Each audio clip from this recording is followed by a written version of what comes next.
요즘의 농촌에선 추운 겨울에도 하우스 재배는 물론 체험 마을 등 여러 가지 부업에 나서기 때문에 사실상 농한기라는 말이 무색한 상황이 됐죠. 하지만 과거 1960년대엔 한겨울 농한기에 삼삼오오 모여서 화투와 술 등으로 가사를 탕진하는 경우가 비일비재했습니다. 오늘 보실 문화영화는 60년대 충북 음성군의 실화를 바탕으로 농촌 근대화와 생활문화 개선의 과정을 필름에 담았는데요.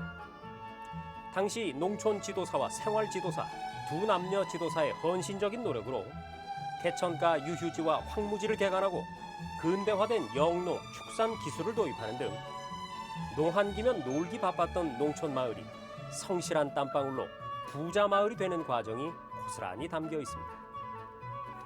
60년대 우리 농촌의 정겨운 풍경과 함께 한 마을에 일어났던 놀라운 변화를 지금부터 함께 보시겠습니다.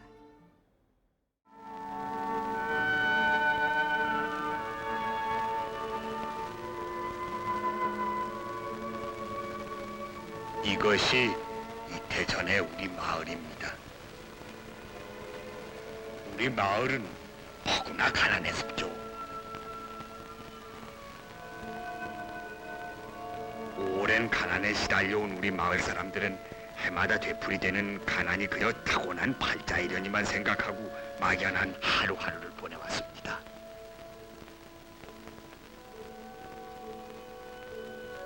더욱이 가을이 가고 겨울을 맞으면 할 일이 없다는 핑계로 장기 뛰기가 아니면 낮잠을 자고 걸핏하면 그 술내기다 담배내기다 해서 화투놀이가 일쑤였습니다. 그려.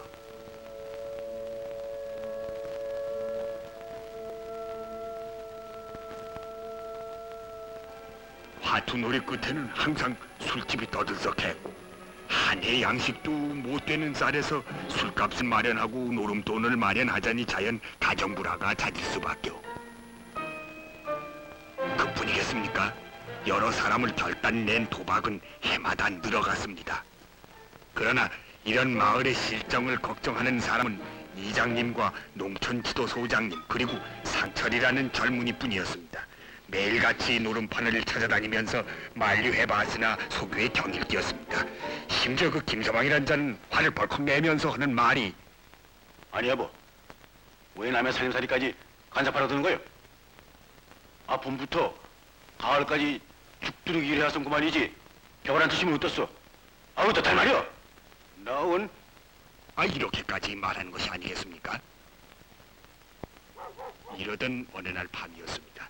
착실한 젊은이 상철이는 노름판에 가는 윤호를 만났습니다. 그러지 말고 일을 해야 할 거 아니야. 이봐 윤호, 정신 좀 차리게. 아니 뭐라고? 내가 뭐라든 왜 참견이야? 건방지게. 이봐 윤호, 윤호.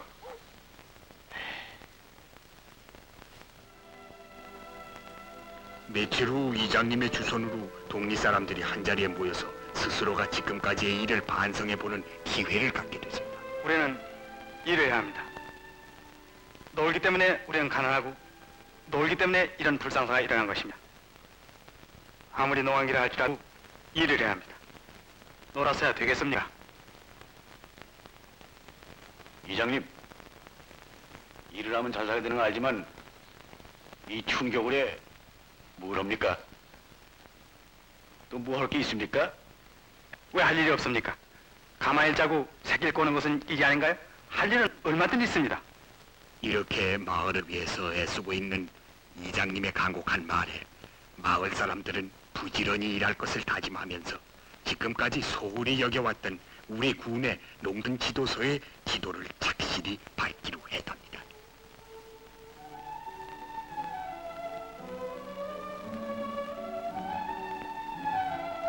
다음 날 아침 이장님을 비롯한 우리들 몇몇 사람은 군 농촌 지도소를 찾아갔습니다. 뜻밖의 우리를 맞은 지도소 소장님 이하 직원들은 참 반가이 맞아주더군요. 이장님으로부터 이곳에 찾아온 사연을 듣고 난 소장님은 영농 방법의 개선으로 인한 농번기와 농한기의 노력 조절과 그 농가 부업을 설명하는 가운데 우리 농촌이 가난한 원인은 농토도 협소하지만은 영농의 불합리와 게으름에서 오는 것이라고 말을 하면서 다음과 같은 그림을 설명해 주었습니다. 이것은 농업의 나라 덴마크의 농민과 우리 농민이 1년 동안 일한 그림표입니다. 덴마크에서는 1년을 통해서 무대기로 노는 날이 없을 뿐만 아니라 계절적으로 극심하게 바쁜 때도 없이 꾸준히 일을 해서 농한기에도 많은 수입을 얻고 있는 것입니다. 그러나 우리나라의 농민은 1년 중 6월, 7월, 10월엔 극심한 노동을 하는 반면 12월, 1월, 2월엔 그저 놀고 먹는 현상입니다. 놀고도 잘 살 수만 있다면 다행이지만 일거리가 없으면 자연 노름을 하거나 술집에 드나드는 횟수가 잦아져서 더욱 가난하게 되는 것입니다. 그러므로 우리는 이 한가한 농한기를 이용할 수 있는 부업을 갖지 않으면 안 됩니다. 부업의 이렇게 종류에는 말한 소장님은 가만히 있자기, 부업의 종류를 열거하면서 우리가 일을 하겠다면은 기술적인 문제에 대해서는 적극 도와줄 터이니 우선 간단한 부업을 가져보라고 권유하는 것이었습니다.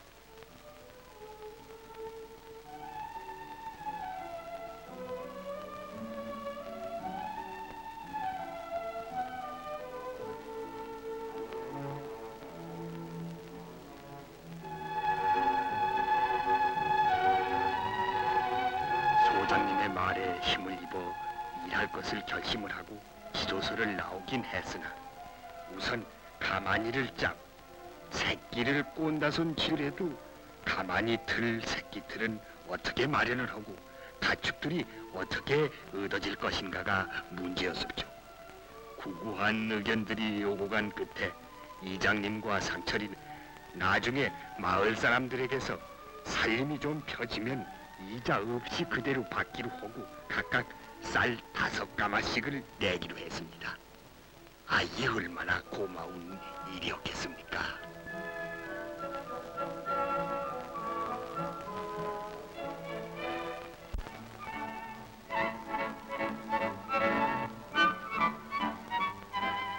다음 날 아침이었습니다. 상철이와 이장님이 낸 쌀은 여러 가지 가축과 가만히 틀 새끼들을 사기 위해서 시장으로 실려갔습니다.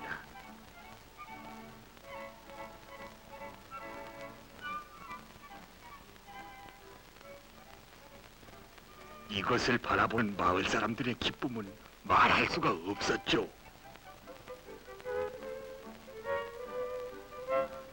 주인 없이 버려둔 돼지우리가 새롭게 고쳐졌습니다.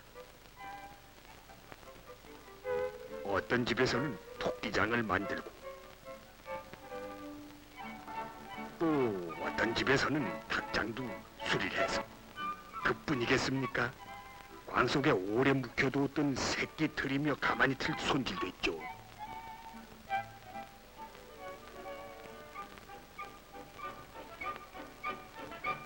시장에 나갔던 상철이와 이장이 돌아왔습니다. 이를 맞는 동리 사람들의 기쁨은 말할 수가 없었습니다. 그려 동리 아이는 뛰어다니면서 이 소식을 알리게 바빴습니다.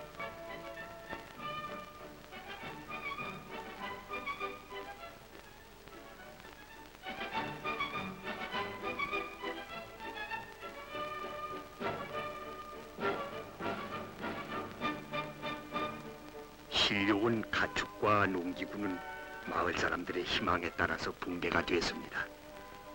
모두가 하지 않은 것들이었지만은 나누어 받는 마을 사람들은 다시 한번 정성을 모아 길러보고 힘껏 일해서 지금까지의 가난을 이겨보겠다는 마음가짐을 갖는 것이었습니다.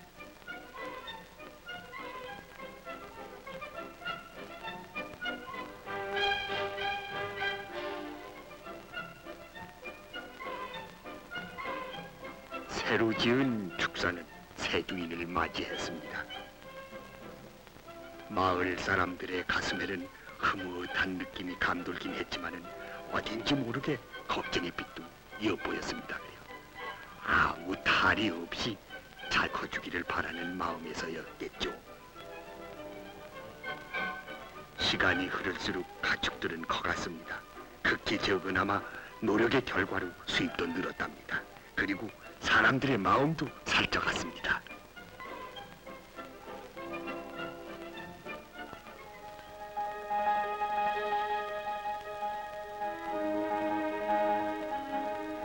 어느덧 한 해가 지났습니다.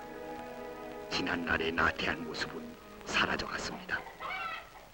가축들도 비교적 어려움 없이 자라서 그 수요가 많아져 제법 부업에 구실을 하게 되고, 규모는 적지만은 여러 가지 부업이 실제 우리 생활에 직접적인 보탬이 되니 자연 명랑해질 수밖에요.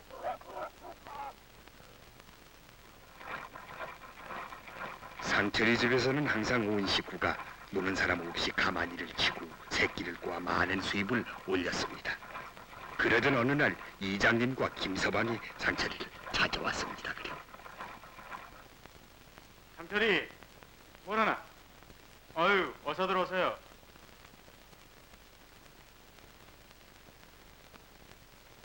엔스레질 만들었군. 네. 김생원네 돼 새끼들 잘 크나요? 아무렴 잘 크고 말고. 몇 마리죠? 6마리인데 3마리 벌써 팔리고 한 마리는 충분히 기르기로 했어. 그 나머지 또 내가 기르고. 단단히 수지가 마셨는데? 아, 이게 모두 이장님하고 상처의 덕택이지 뭡니까? 아, 참. 여보게. 그 1년 전 돼지값이야. 동원은 그냥 드시고 돼 새끼를 한 마리 주세요. 잘 됐군. 그래, 그래.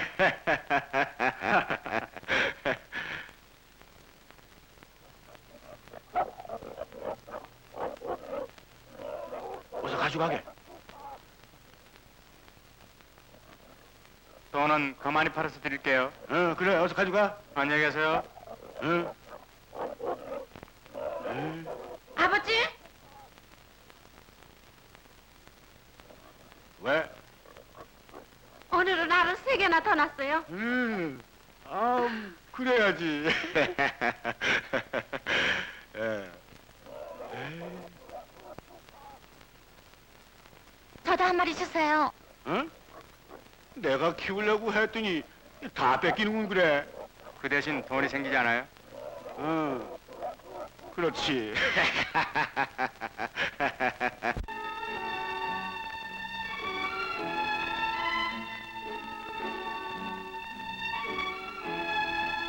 일찍이 추수를 마친 우리 마을에 또 조용한 겨울이 찾아왔습니다.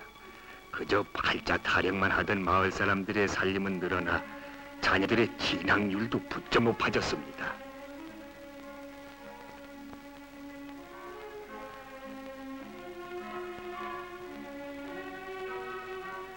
이 대전만 하더라도 노름이나 하고 술이나 마시던 김서방은 아주 딴 사람이 됐죠. 올해도 마을 사람들과 앞을 다투어 가마니를 쳐서 많은 수입을 올렸습니다. 간혹 그 지난날의 얘기를 꺼낼라 치면 제발 그 말만은 말아달라고 애원이랍니다요.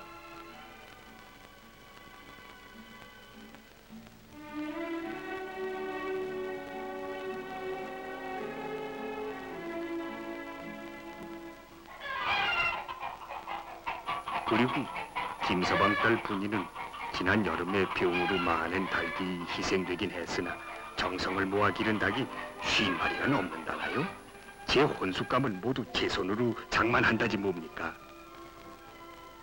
그리고 또 분이 어머니는 갓난아이가 달렸지만 놓을 수 없노라면서 잔망을 뜨고 있습니다. 명년 봄에 누에를 쳐본다고요. 그리고 분이 방에선 마을 처녀들이 모여 앉아서 농촌 지도서의 생활 지도사로부터 토끼 요리와 털을 만드는 법을 배우기 열중입니다. 토끼를 기른다는 게 얼마나 유익한 일입니까? 고기는 우리에게 영양을 주고 가죽은 우리를 따뜻하게 해주니 말입니다.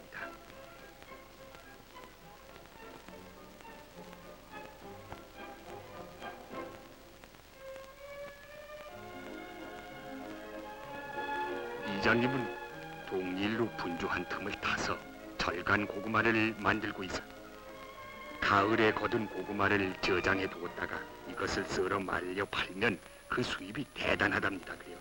고구마는 뭐 주정의 원료로 쓰인다나요? 그리고 9살 난 이장님 딸은 제 손으로 10마리의 토끼를 길러 학용품 하나하나를 제가 샀습다고요. 기특한 일이죠. 그리고 상철이는 벼 조기 재배 뒷구루에 택사를 갖고 많은 수확을 거뒀답니다. 뭐라고 있어? 아유, 어서 와, 보니. 어머니 어디 가셨어? 응, 협동조합에 잠깐. 이거 터키고기야. 요리를 했길래 가져왔어. 그래? 우리도 어제 해 먹었는걸. 고마워, 푸니. 어머나.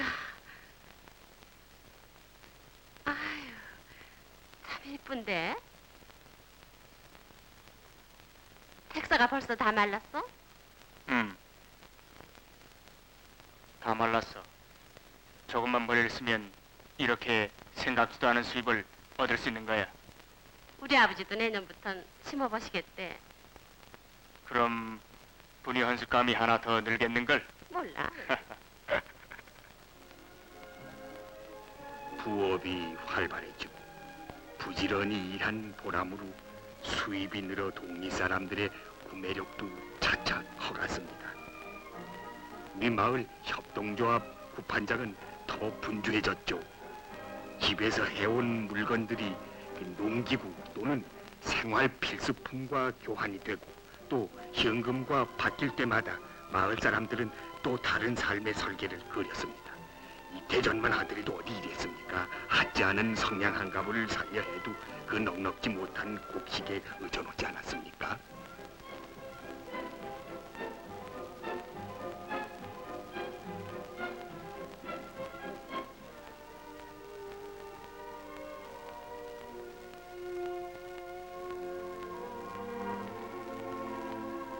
살림은 펴졌으나 우리에게는 또 하나의 어려움이 가려놓였습니다. 가축의 사료 문제였죠. 사료 문제 해결을 위해서 개간을 해야 한다는 것, 이건 참 절실한 문제입니다.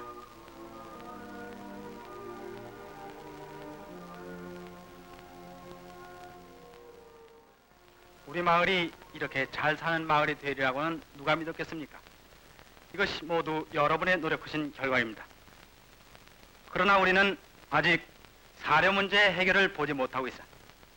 한 평의 땅이라도 더 넓혀서 이 마을을 잘 사는 마을로 만들어 보십시다. 이렇게 말한 이장님의 뒤를 이어 소장님은 이 문제의 해결을 위해서 여러분께서 개간하길 원하신다면 그 기술적인 문제에 대해서는 농촌 지도소에서 적극 도와드리고 또 여러분이 힘에 겨운 일이나 어려운 문제에 부닥쳤을 때에는 농협을 통해서 그 자금을 융자받을 수도 있는 것입니다. 이렇게 말한 소장님의 말에 격려돼서 마을 사람들은 비교적 한가한 이 겨울에 놀고 있는 땅을 개간하기로 합의를 보았습니다.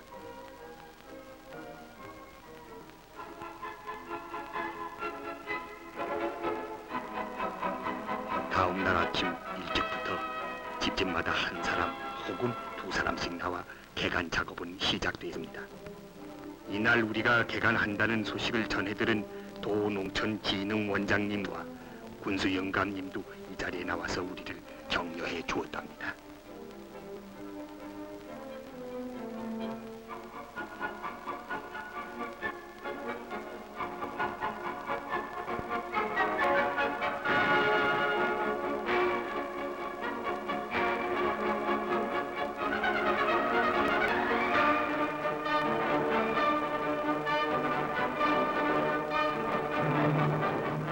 개간이 시작된 지 오늘까지 20날이 지났습니다. 때로는 누무라가 몰아치고 때로는 땅이 얼어 뱅이가 들킬 때도 있었으나 한 평이라도 더 잃어보겠다는 마을 사람들의 한결같은 마음으로 황무지였던 산은 밭으로 피어나갔습니다. 그만 돌아갑시다.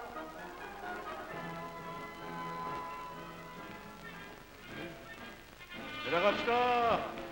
오늘도 해진 뒤에 일이 끝났으나 마을 사람들은 조금도 필요한 줄 몰랐습니다. 머지않아 새 땅을 얻게 되리라는 기쁨에 찬 마을 사람들의 소리는 먼 산에 메아리 쳤습니다. 분이 피곤하지 않아? 아니,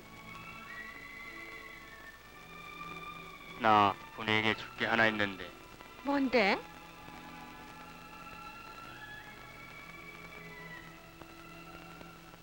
어머나, 시계를? 어제 택사를 팔아서 하나 사왔지. 아이, 어쩌면 나도 상철이에게 뭘 하나 해야 할 텐데 뭘 할까? 아무거나.